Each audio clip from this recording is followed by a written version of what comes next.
Merhabalar, kanalıma hoş geldiniz. Bugün sizlerle bu şahane çantayı yapacağız. Gerçekten çok güzel bir örnek bu.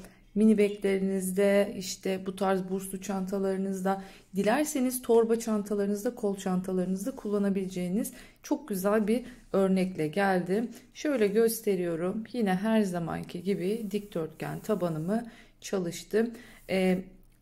Bu tabanın videosunu da yine açıklamalar bölümünde bulabilirsiniz. Görüyorsunuz, çok güzel bir lila rengi çalıştık. Her ne kadar videoda tam renkler gözükmese de, özellikle yapım aşamasında böyle mavi gibi gözükse de aslında lila rengi bir çantamız. Bakın, her detayını verdim. Yani nasıl çantaya bursa saracağımıza kadar her şeyini verdim. Son derece güzel, muntazam bir çanta olmuş oldu. Ben çok beğendim. Umarım siz de beğenirsiniz ve bu güzel çantayı benimle beraber örersiniz diyorum. Biliyorsunuz, şöyle bir kısa hatırlatma yapmadan geçemeyeceğim. Kanalıma abone olursanız çok mutlu olurum. Abonelikler tamamen ücretsiz. Hiçbir ücret ödemiyorsunuz bunun için. Abone olmanız daha sonraki çantalarımdan aslında haberdar olmanızı sağlıyor. Yani orada bir zil butonu var. O zil butonunu da aktif hale getirirseniz her yüklediğim video sonrası size bildirim olarak gelecektir diyorum. Ayrıca yorumlarınızı, beğenilerinizi bekliyorum Instagram sayfama. Orada evet çok daha fazla aktifim diyebilirim. Ayrıca takıldığınız yerlerde, yapamadığınız noktalarda, sıkıntı yaşadığınızda oradan fotoğraflı olarak da bana dönüş yapabilirsiniz diyorum. Bu arada bu çanta için ihtiyacınız olan şeyleri hemen başında hatırlatmak istiyorum. Yumuşak yerli rafyamız var. 3,5 milimlik tığ kullandım. Bir adet de 22 santimlik burs kullandım bu çantamız için. Ne kadar ip gitti derseniz şöyle hemen söylemek istiyorum. Bir tane yerli rafya şuraya kadar geldi. Yani aslında ikinci rafyadan sadece sarma işlemi için ve şuradaki son 3 sıra için kullanmış oldum.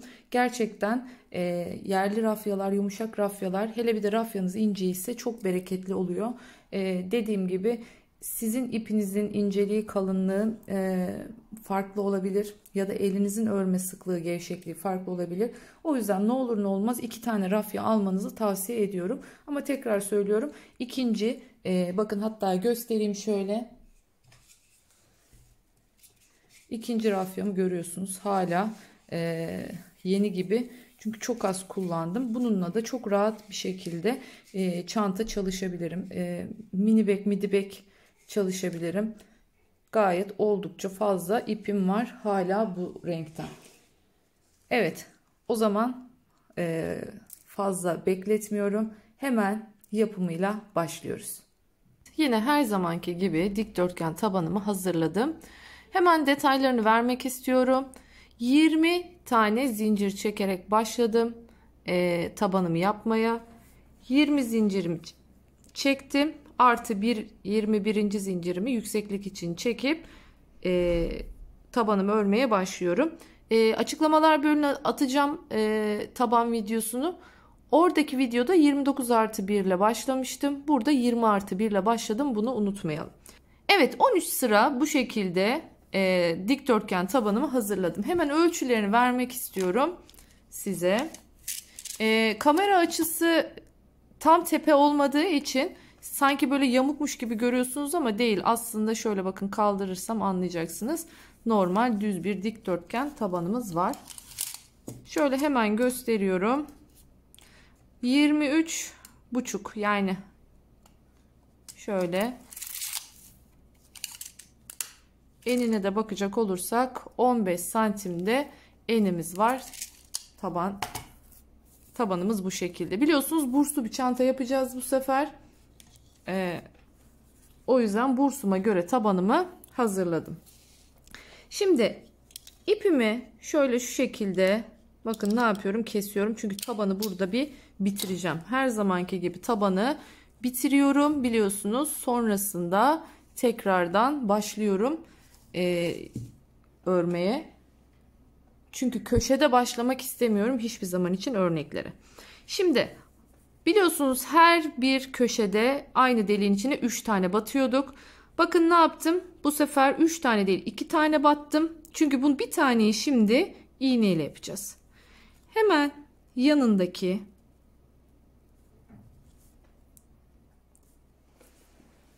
girdim ilmeğin içine. İpimi geçiriyorum. Ve bu şekilde hemen yanına girdim. Sonra tekrardan bakın ilmeğin ipin ilk çıktığı yerden tekrar giriyorum. Ve ipimi arkaya doğru çekiyorum. Ne oldu buraya? Görüyorsunuz bir tane daha ilmek oluşturmuş oldum. Yani o yapmadığım üçüncüyü bu şekilde oluşturmuş oluyorum buraya. Görüyorsunuz yine 1 2 3 diye oldu. Şimdi şöyle hemen bir geri geliyorum, bakın şu bir geri. Bunun içinden şöyle bir geçiyorum. Bu bana ne sağlıyordu? Bu ipimi benim burada şöyle bir sıkıştırmamı sağlıyor. Şimdi normal sık iğnelerimin arasından girerek ipimi gizliyorum burada.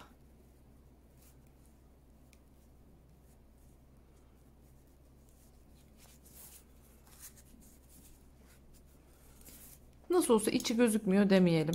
Astar var demeyelim. Olabildiğince temiz çalışmaya gayret gösterelim. Evet, artık her şey hazır. Tabanımı mutlaka rafya olduğu için çok öldürmüyorum. Yani tabii ki de bir kağıt ipe bastığım gibi basmıyorum ama mutlaka ne yapıyorum? Öncesinde tabanımı bitirdikten sonra ütülüyorum. Ben tabanımı ütüledim. Şimdi hazırsanız örneğimizi koymaya başlayalım. Şimdi ipim yumuşak yerli rafya. Gerçekten yumuşak ve ince bir yerli rafya. Çok güzel bir dokusu var. Bu örnek için bu rengi ve bu rafyayı tercih ettim. Açıkçası rafyalarıma baktım. Bu biraz benim ince iplerde daha çok hoşuma giden bir örnek. İnce rafyalarda. O yüzden olabildiğince baktım, rafyalarımın içinde en güzel dokusu ve yumuşaklığı, inceliği bu rafya geldi bana. O yüzden hemen, hatta size açılmışını da şöyle göstereyim. Bakın tül gibi ince bir rafya, oldukça güzel. Şimdi herhangi bir kenarın, fark etmez, yan ortasından başlayacağım. Tığım 3,5 milim. 3,5 milimetrelik tığ tercih ediyorum. Rafyam ince olduğu için. Ama bakın ne diyorum? Hep rafyaya göre hareket ediyorum. Örnek olarak gösterecek olursam. Mesela burada başka bir çanta örüyorum şu anda. Bakın oldukça haşır haşır ithal bir rafya bu. Kalın bir rafyam var. Bu ipi mesela örerken ne yapıyorum? 4,5 milim tercih ediyorum. Yani ipimize göre karar vermemiz lazım. O yüzden siz de bu çantayı, bu örneği dilerseniz makrome, dilerseniz kağıt ip, dilerseniz rafya ile çalışabilirsiniz. Burada ölçüleri dikkate alalım. Her zaman için söylüyorum. Mesela rafyanız daha kalınsa siz bu ölçülere belki 10 sırada ulaşacaksınız. Belki 11 sırada ulaşacaksınız. Ona göre ilerleyin. Tığınızı ona göre seçin. Dediğim gibi ben rafyamın kalınlığına göre 3,5 milim tığ kullanacağım bu çantada. Hemen şöyle orta hattını belirliyorum. Arka lobdan giriyorum. Bakın bu örgüde hep arka lobları kullanacağız.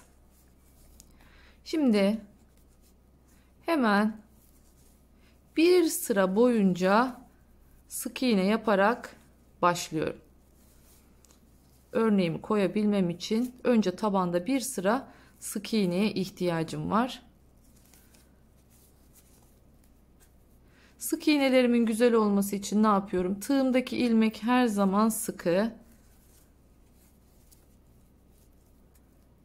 Uzatmayı, bakın bunu çekiyorum ya yukarıya doğru. Uzatmayı burada yapıyorum.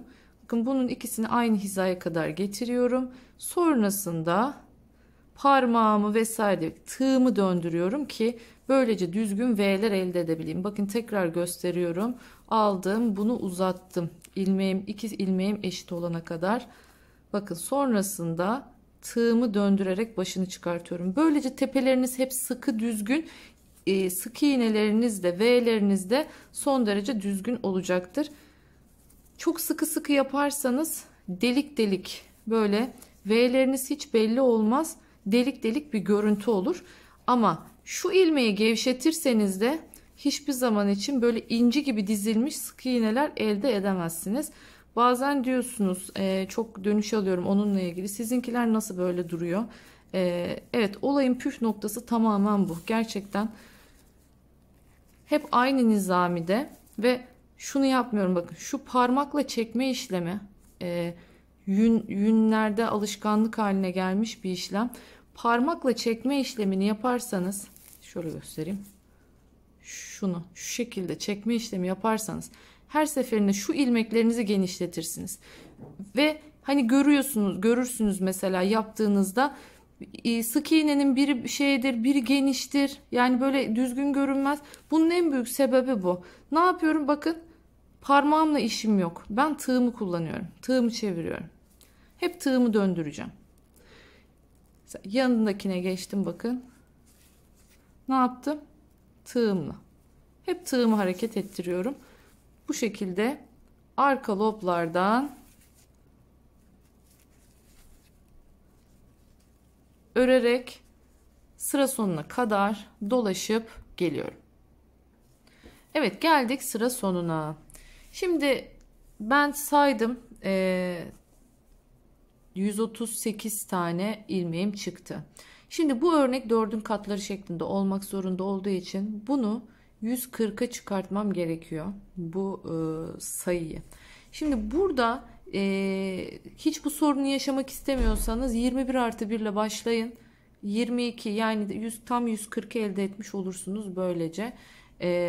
Ben açıkçası tabanı ördüğümde hiç örneği öncesinde planlamadığım için böyle bir sıkıntı yaşadım ama siz eğer şu an beni izliyorsanız, eğer bu çantayı yapmak istiyorsanız siz 21 zincir artı 1 yükseklik için artı 1 ile başlayın ki dediğim gibi tam 140'ta bitsin. Ben bunu önlemek için ne yapacağım? İki yerde bir arttırmaya gideceğim. Bunlardan bir tanesi tam bu kesişim noktasında yapacağım bunu.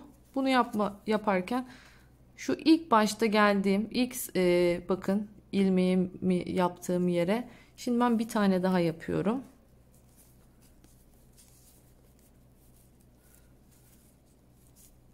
Şöyle burada bir tane, bu sayede ne yapmış oldum? Arttırmamı yapmış oldum. Şimdi geldim sıra sonuna. Bakın, size bir tane demiştim ama 2 sıra koymaya karar verdim örneği kurmak için. Şimdi burada şunu hatırlatıyorum tekrardan. Biliyorsunuz 20 artı 1 ile başlamıştık ama örneğe karar verdikten sonra 4'ün katlarını elde etmem gerekiyordu. 20 artı 1 ile başladığınızda 138 ilmek oluyor. 138'e 4'e bölünmüyor. O yüzden 2 tane arttırma yaptım. Bu arttırmaların bir tanesini hemen şurada birinci sırada şu birleşim yerinde yaptım.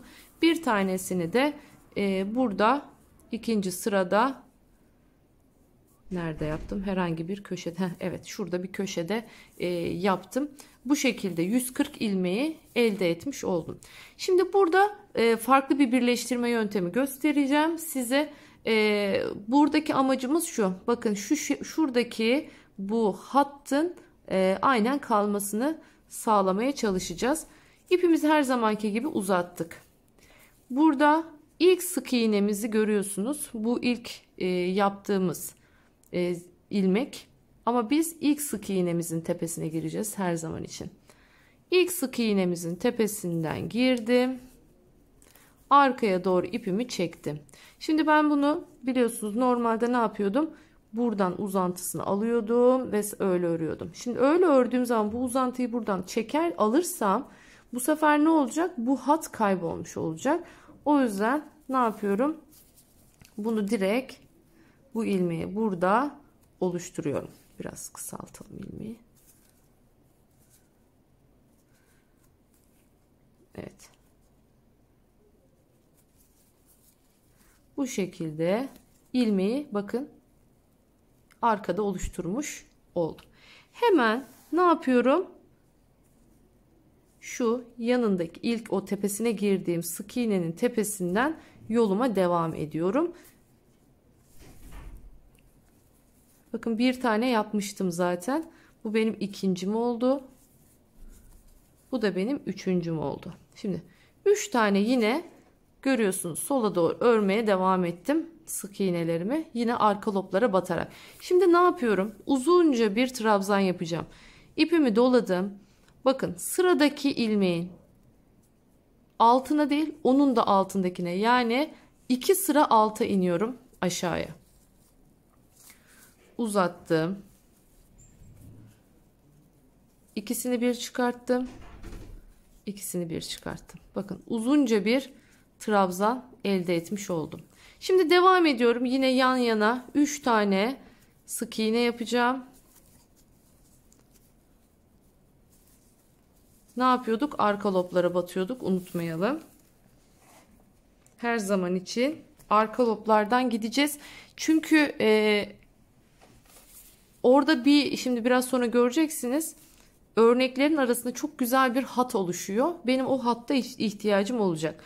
3 taneyi yaptım. İpimi doladım. Şimdi ne yapıyorum? Sıradakinin 2 sıra alta iniyorum. Bakın bunun altı değil, onun da altındakinin altına giriyorum. Girdim. Uzattım. 1 2. 2 seferde ne yaptım? Çektim. Yine yanındakinden devam ediyorum. 1 2 3 tane. Bakın bu şekilde. Ne yaptım? İpimi doladım. Yanındaki sık iğnenin hemen 2 altına iniyorum.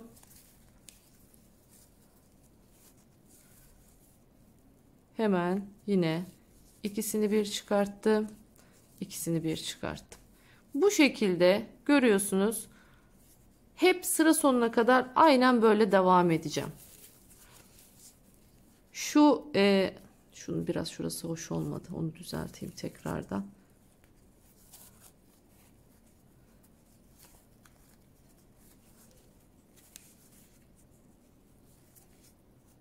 Evet. Şimdi güzel oldu bakın. Yanındakinden devam ediyorum. Son kez gösteriyorum. Sıra sonuna kadar bu şekilde devam edeceğiz. 3 tane normal sık iğne arka loblardan doladım ipimi bakın. Şimdi sıradaki sık iğnenin görüyorsunuz 6 2 6 girdim. 1 2 seferde çektim. Bu yöntemle bu şekilde sıra sonuna kadar dolaşıp geliyoruz. Evet, buradan sonra artık spirale dönmeye başlayacağım. Bakın şu görmüş olduğunuz ilk yukarıya çıktığım yer, tam onun hizasından ne yapıyorum? Aynı şekilde 2 sıra aşağıya iniyorum. Yani şurası indiğim nokta. Buraya ne yapacağım? Hemen bir tane uzun trabzanımı yapacağım. Artık hep spiral gideceğim. Hemen yanındaki 1, yanındaki 2 ve yanındaki, bakın trabzanın üstündeyim şu anda, 3. Şimdi ne yapıyorum? Tekrardan trabzanı yapacağım ama bu sefer ne oldu? Bakın kaymış oldu bir tane. Yine 1 2 alta kaydım.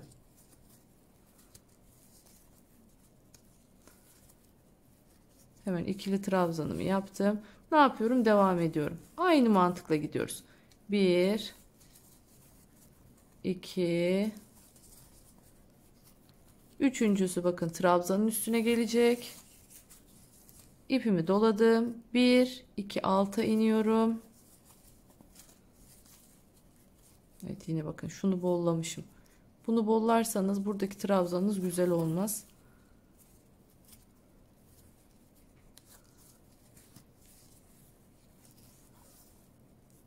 İki tane çektim. Bakın 2 seferde. Yine devam ediyorum. 1 2, 3. Yaptım üçüncüyü. Ne yapıyorum? Devam ediyorum. Sıradaki bakın hemen yanındaki ipimi doladım. 2 aşağıya indim. 2 aşağısı aynı zamanda şu görmüş olduğunuz trabzanın da bir bakın üst sırası olmuş oluyor. Bu mantıkla devam edeceğiz yolumuza.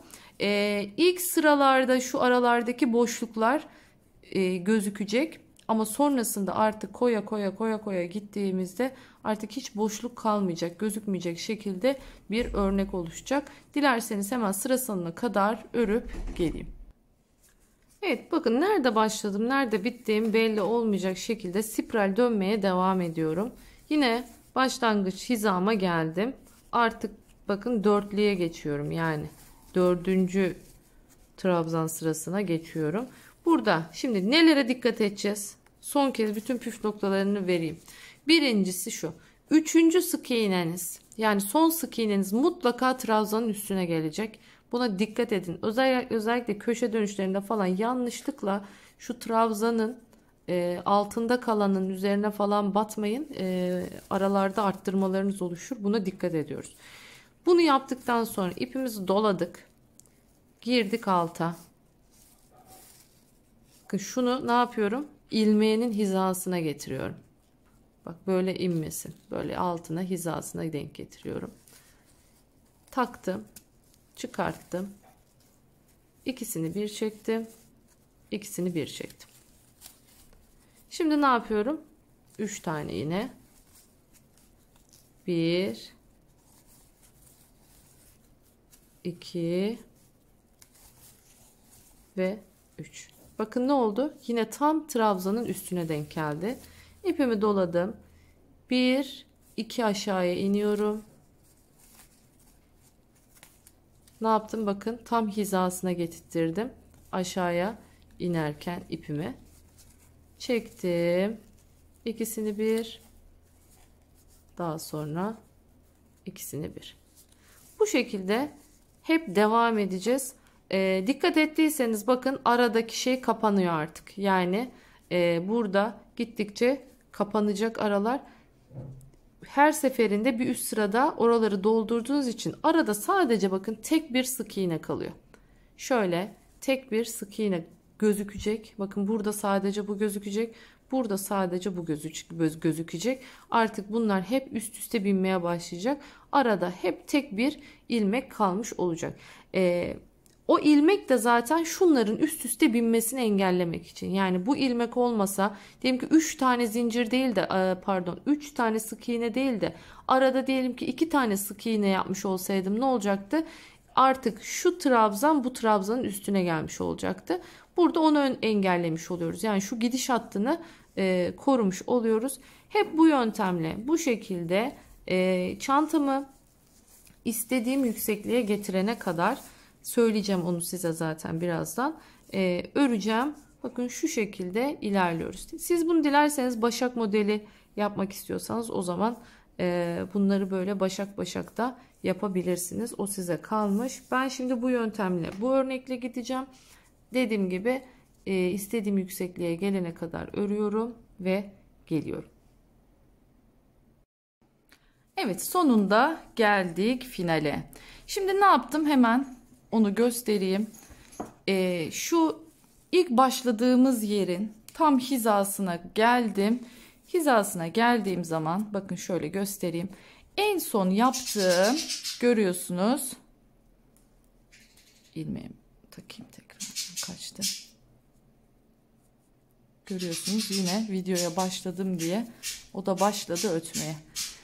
Şimdi şu en son uzun trabzanımızı yaptıktan sonra hemen şuradaki o eğimle farkı azaltmaya çalışıyorum. Bakın bir tane ilmek kaydırma yaptım. Hemen yanına bir ilmek kaydırma daha yaptım. Ve artık burada ne yapacağım? İpimi keseceğim. Ama ipimi keserken birazcık zaten sarmaya başlayacağım için biraz uzun bir şekilde bırakıyorum. Şimdi çıkartalım. Hemen bu aşamada neye geçiyoruz? İğneye geçiyoruz. İğnemi takacağım ve şu ilmek kaydırma görüntüsünü burada devam ettireceğim. Evet, bakın geldim. Hemen bir yanındakinin şöyle tepesine giriyorum.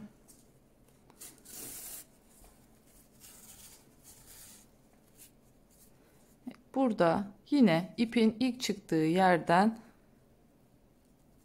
arkaya geçiyorum. Evet, düzgün bir şekilde ağzını burada ne yapmış olduk? Kapatmış olduk. Hemen ne kadar ördüğümü söyleyeceğim.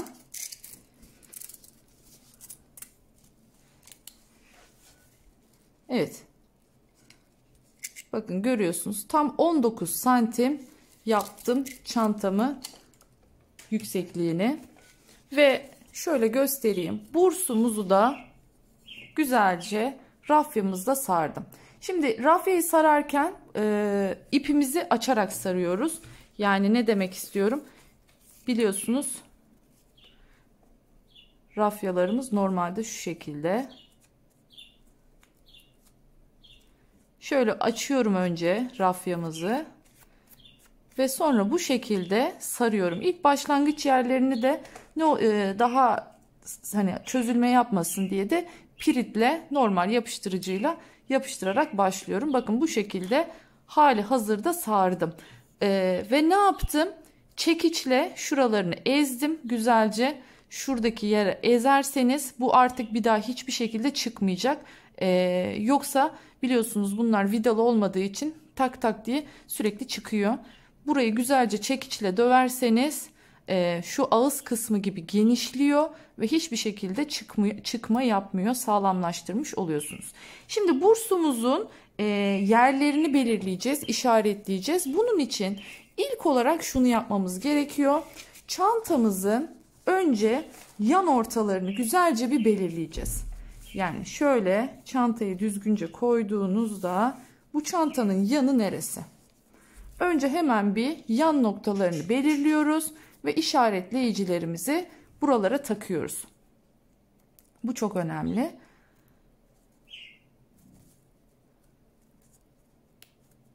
Taktım. Şimdi geldim aynı şekilde tam karşı noktasına da takıyorum. Şimdi oraya onu taktım çünkü o ilk başlayacağım yer, orayı bağlamayacağım ama onun dışındaki yerleri bağlayacağım. Yani bursumu bağlayacağım için o yüzden buralara ip takıyorum. Ve aynı zamanda bursumu da direkt bu noktaya ne yapıyorum? Birleştiriyorum. Şu şekilde.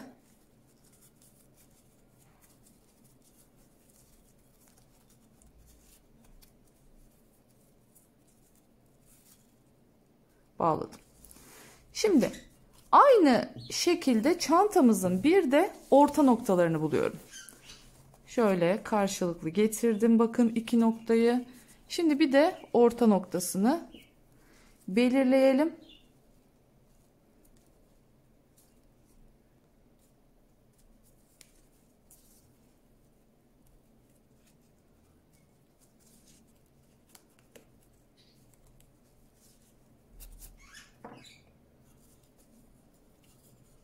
Evet, şöyle bursumuzun ortasından burayı bağlayalım.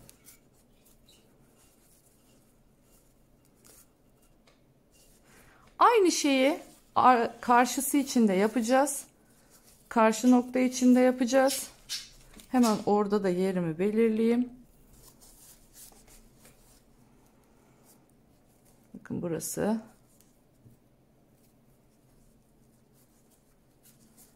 Geçirdim. Ve bursumu buraya da bağladım.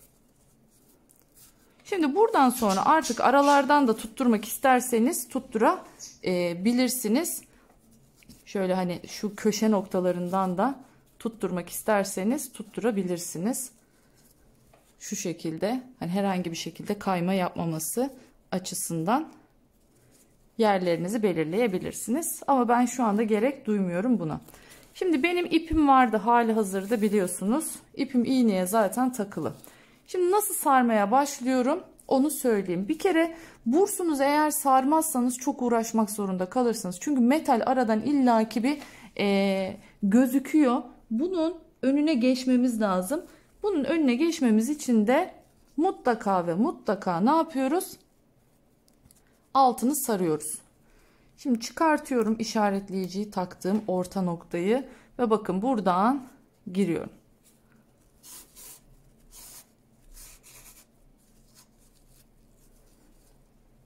Burada şuna dikkat edin. Şu arkada şöyle katlanan, şöyle göstereyim. Bakın katlandığında bu demirin dışarıda kalması lazım. Eğer bu dışarıda kalmaz, bunun üstünü sararsanız bunu kapatırken burayı kopartır. Onu o yüzden içine almayacaksınız sararken hiçbir şekilde. Burada raf sararken aynı zamanda şu rafyanızı şöyle açaraktan götürmeye çalışın. Her ilmekten bir kere geçeceğim. Zaten dediğim gibi altı sarılı olduğu için çok fazla sarmama gerek yok. Bir kere geçmem yeterli olacak benim için.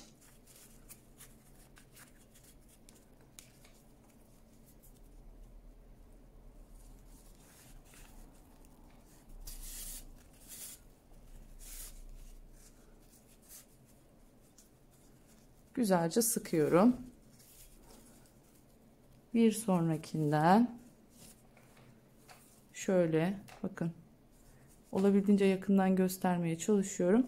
Her seferinde bir sonraki ilmekten geçiyorum.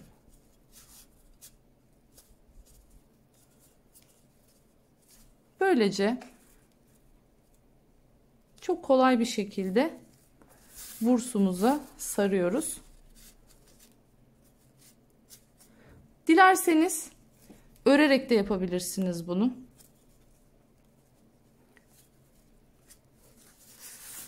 Komple biraz daha uzun örüp daha sonra bursu içinden geçirip ilmek kaydırmayla tutturma da yapabilirsiniz.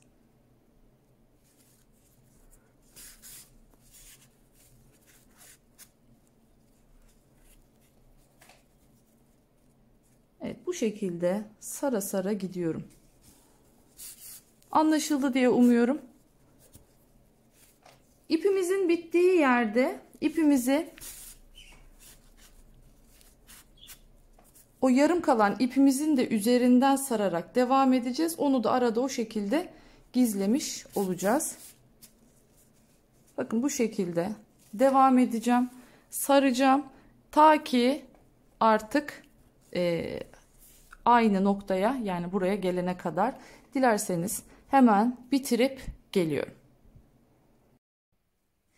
Evet, finaldeyiz. Bakın çantamı tamamladım, geldim. Yalnız sonradan şöyle bir detay ekledim. Onu videoda göstermemiş oldum. En son bütün bursu sardıktan sonra şöyle buradaki şu ağızdaki görüntüyü birazcık kamufle etmek adına şuradan kenardan başladım ve tamamen çantanın ağzını bir tur ilmek kaydırmayla dolaştım. Bakın şu görüyorsunuz, şuradaki şu hattı verebilmek için. Görüyorsunuz son derece güzel geniş bir iç hacmi var. Astarlamasını yine henüz yapmadım ama yapacağım. Astarlama videosunu açıklamalar bölümüne ekliyorum. Yalnız şunu hatırlatayım. O bir sadece astarlama videosu değil. O bir çanta videosu. Çanta videosunun içinde astarlama kısmını bulacaksınız. Oradan astarları nasıl yaptığımı görebilirsiniz. Bakın son derece muntazam, tam ideal ölçülerde.